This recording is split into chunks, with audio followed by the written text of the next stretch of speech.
क्या आपने कभी सोचा है जब हम मर जाते हैं तो हमारी आत्मा कहां जाती है? कैसे तय होता है कि उसे स्वर्ग, नरक या कहीं और जाना है?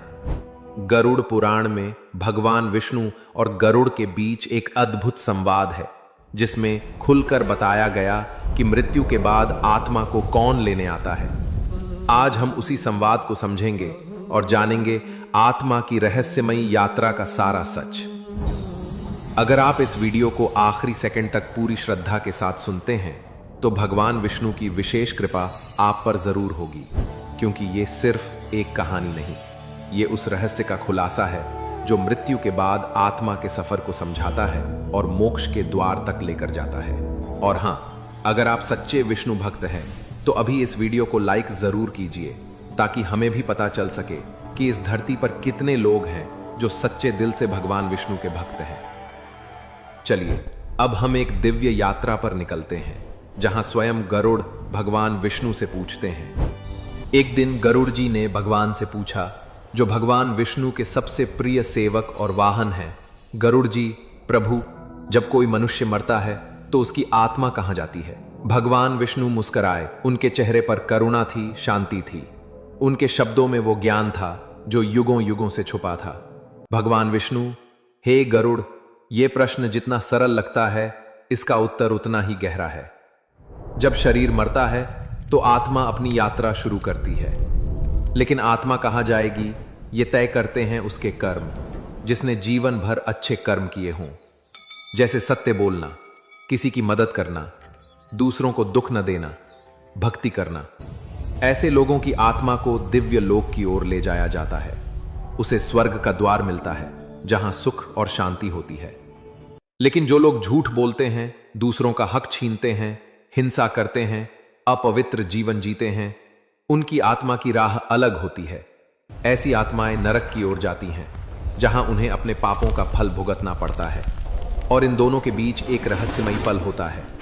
उस आत्मा को, चाहे वह पुण्यात्मा हो या पापात्मा, ले जाने के लिए आते हैं यमदूत। यमदूत ये भगवान यमराज के सेवक होते हैं। जैसे ही किसी का अंतिम सांस पूरी होती है, उसके कुछ पल बाद ही आत्मा के सामने प्रकट होते हैं ये अदृश्य दूत। पापी आत्मा इन्हें देखकर डरती है क्योंकि उनके चेहरे कठोर होते हैं, उनकी शक्ति अपार होती है। और पुण्यात्मा के लिए ये दूत शांत और सौम्य रूप में प्रकट होते हैं ताकि वह आत्मा डर न पाए। गरुड़, तुम समझो, मृत्यु के बाद आत्मा अकेली नहीं होती, उसके साथ होते हैं या तो यमदूत या मेरे ही विशेष दूत, जिन्हें लोग विष्णु दूत कहते हैं। यह बात सुनकर गरुड़ जी की आंखों में चमक आ गई। अब वो और जानना चाहते थे। गरुड़, प्रभु, क्या आप मुझे विस्तार से बताएंगे कि कौन सी आत्मा को यमदूत ले जाते हैं और कौन सी आत्मा को विष्णुदूत? जरूर गरुड़, अब मैं तुम्हें वो रहस्य बताऊंगा जो बहुत कम लोग जानते हैं। गरुड़, ये सवाल सिर्फ तुम्हारा नहीं है, हर इंसान के मन में ये सवाल कभी न कभी जरूर आता है, मरने के बाद क्या होता है? लोग सोचते हैं कि मृत्यु का मतलब सब कुछ खत्म हो जाना है, लेकिन ऐसा नहीं है। मृत्यु अंत नहीं है, ये तो आत्मा की एक नई यात्रा की शुरुआत होती है। जैसे जब सूरज डूबता है तो रात शुरू होती है, पर सूरज कभी खत्म नहीं होता, उसी तरह आत्मा भी कभी खत्म नहीं होती। जब किसी जीव का शरीर खत्म होता है, यानी उसकी मृत्यु होती है, तब आत्मा उस शरीर को छोड़ देती है। ठीक वैसे ही जैसे हम पुराने कपड़े उतारकर नए पहनते हैं, अब यह आत्मा अकेले नहीं जाती। जिस तरह के कर्म उस जीव ने अपने जीवन में किए होते हैं, जैसे उसने अच्छे काम किए या बुरे, सेवा की या दूसरों को दुख दिया, उन कर्मों के आधार पर अलग अलग दिव्य दूत उस आत्मा को लेने आते हैं।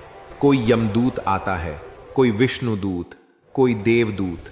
ये सब आत्मा के कर्मों पर निर्भर करता है। गरुड़, जब कोई व्यक्ति अपने जीवन में बहुत सारे पाप करता है, जैसे कि झूठ बोलना, चोरी करना, किसी को मारना, दूसरों का बुरा करना या भगवान को भूल जाना, तो उसकी आत्मा भी उसी बोझ से भर जाती है। और जब ऐसा कोई इंसान मरता है तो उसे लेने यमराज के दूत आते हैं। वे दूत काले रंग के होते हैं, उनका चेहरा बहुत डरावना होता है और उनका रूप कठोर होता है। जब ये यमदूत आते हैं तो आत्मा को पहले ही सब समझ आ जाता है। उसका दिल डर से कांपने लगता है फिर ये यमदूत उस आत्मा को पकड़कर यमलोक ले जाते हैं। वहां एक जगह है जहां हर आत्मा के कर्मों का हिसाब किया जाता है, कौन सा काम अच्छा था और कौन सा बुरा। गरुड़, प्रभु, क्या ये यमदूत आत्मा को पीड़ा देते हैं? भगवान विष्णु ने कहा, गरुड़, अगर आत्मा अपने पापों को स्वीकार नहीं करती या बहुत ज्यादा बुरे काम किए होते हैं तो उसे बहुत पीड़ा होती है। उसे लगता है जैसे कोई आग उसे जला रही हो, मन में डर बैठ जाता है और रास्ता बहुत ही अंधकारमय लगता है। वो आत्मा खुद को बहुत अकेला और दुखी महसूस करती है। दरअसल ये तकलीफ यमदूत नहीं देते, बल्कि आत्मा ने जो पाप किए हैं वही अब उसे कष्ट देने लगते हैं।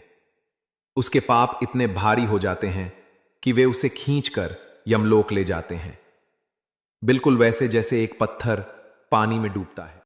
गरुड़ ने पूछा, प्रभु, जो लोग सच्चे मन से केवल आपका नाम लेते हैं, जो हर रोज भक्ति करते हैं, पूजा करते हैं, क्या उनकी मृत्यु के समय भी यमराज के डरावने दूत आते हैं? भगवान विष्णु, नहीं गरुड़, बिल्कुल नहीं।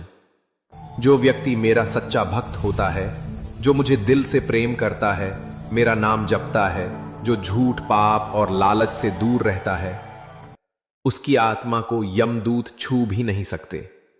यमराज के दूत सिर्फ उन्हीं के पास जाते हैं जिन्होंने बुरे कर्म किए हों, लेकिन मेरे भक्तों के पास वे कभी नहीं जाते। बल्कि गरुड़, जब मेरे भक्त की मृत्यु का समय आता है तो स्वर्ग से सुंदर चमकते हुए विमान आते हैं। उन विमानों को चलाते हैं मेरे दिव्य सेवक, उन्हें विष्णु दूत कहा जाता है। वो बहुत सुंदर होते हैं, उनके शरीर से तेज रोशनी निकलती है, उनके हाथों में फूलों की माला होती है और उनके साथ गंधर्व होते हैं जो मधुर संगीत बजाते हैं। जब वे मेरे भक्त की आत्मा को लेने आते हैं तो चारों तरफ दिव्य सुगंध फैल जाती है। वहां कोई डर नहीं होता, कोई अंधेरा नहीं होता, बस होता है शांति, प्रेम और मेरा नाम। मेरे भक्त की आत्मा मुस्कुराते हुए बिना किसी डर के उस विमान में बैठती है और फिर वह आत्मा धीरे धीरे स्वर्ग की ओर चल पड़ती है, जहां उसे अपने पुण्य का फल मिलता है और अंत में वह आत्मा मुझ तक पहुंचती है। गरुड़, हे प्रभु, आप कितने करुणामयी हैं। जो केवल सच्चे मन से आपका नाम जपे, उसे भी आप इतना आदर और सम्मान देते हैं, यह जानकर मेरा मन भर आया। भगवान विष्णु बोले, गरुड़, यह सत्य है। मेरा नाम जपना ही सबसे बड़ा धर्म है। जो सच्चे मन से मुझे पुकारता है, मैं उसका हाथ कभी नहीं छोड़ता, न इस जीवन में और न मृत्यु के बाद। गरुड़ जी, प्रभु, क्या कोई ऐसी आत्मा भी होती है जिसे ना तो स्वर्ग की इच्छा हो और ना ही वह नरक से डरे, जो बस हमेशा हमेशा के लिए आप में ही लीन हो जाना चाहती हो, जो फिर कभी जन्म ही ना ले? भगवान विष्णु, हाँ गरुड़, ऐसी आत्मा बहुत ही विशेष होती है। वह आत्मा संसार के सुख दुख से ऊपर उठ चुकी होती है। उसे ना तो सोना चांदी चाहिए, ना ही कोई महल या राज्य, ना उसे अच्छे जन्म का लालच होता है और ना ही बुरे कर्मों से डर। उस आत्मा को बस एक ही इच्छा होती है, मेरे चरणों में बैठना, मेरा नाम लेना, मेरा सच्चा दर्शन पाना। वह आत्मा स्वर्ग भी नहीं चाहती, क्योंकि उसे पता होता है कि वहां भी सुख तो है, पर वह स्थायी नहीं है। स्वर्ग भी एक समय के बाद खत्म हो जाता है। ऐसी आत्मा को लेने न तो यमदूत आते हैं और न ही स्वर्ग के विमान। वह आत्मा खुद ही एक प्रकाश बन जाती है, एक दिव्य रोशनी। फिर वह रोशनी सीधी मुझ में समा जाती है, जैसे पानी समुद्र में समा जाता है। और फिर वह आत्मा कभी दोबारा जन्म नहीं लेती। न उसे मां के गर्भ में आना पड़ता है, न रोना, न मरना, न दुख, कुछ नहीं। वह आत्मा हमेशा के लिए मुक्त हो जाती है। यही मोक्ष है गरुड़, यही आत्मा की सबसे ऊंची मंजिल है। गरुड़, हे प्रभु, अब मुझे सब समझ आ गया है। जब कोई मरता है तब कौन आत्मा को लेने आता है, आत्मा कहां जाती है और कौन मोक्ष पाता है। अब यह सारा ज्ञान मुझे मिल गया है। भगवान विष्णु, गरुड़, यही तो सच्चा जीवन है। हर इंसान को यह समझना चाहिए कि यह जीवन हमेशा नहीं रहेगा। एक दिन यह शरीर छूट ही जाएगा, लेकिन आत्मा कभी नहीं मरती। इसलिए जो भी समय हमें मिला है उसे अच्छे कामों में लगाओ। सच्चाई और प्यार से जियो। कभी किसी का बुरा मत सोचो और ना ही बुरा करो।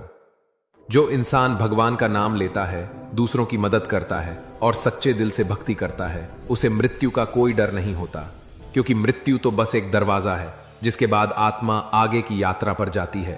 अगर तुमने जीवन अच्छा जिया हो तो वह यात्रा बहुत सुंदर होती है, और अगर तुमने अपने मन से मोह और पाप हटा दिए हो तो वही आत्मा अंत में मोक्ष को प्राप्त करती है और मुझ में समा जाती है। तो आपने आज जाना मृत्यु का रहस्य, आत्मा की यात्रा और वो दिव्य संवाद जो भगवान विष्णु ने स्वयं गरुड़ से किया। ये सिर्फ जानकारी नहीं थी, ये एक आत्मिक जागरण था। अगर इस वीडियो ने आपके मन में शांति, श्रद्धा या समझ पैदा की हो तो इसे लाइक कीजिए और कमेंट्स में लिखिए जय भगवान विष्णु। अगर ये वीडियो आपको अच्छा लगा हो तो नीचे दिए गए ये 2 वीडियो भी जरूर देखें। ये दोनों वीडियो इस ज्ञान को और गहराई से समझने में आपकी मदद करें।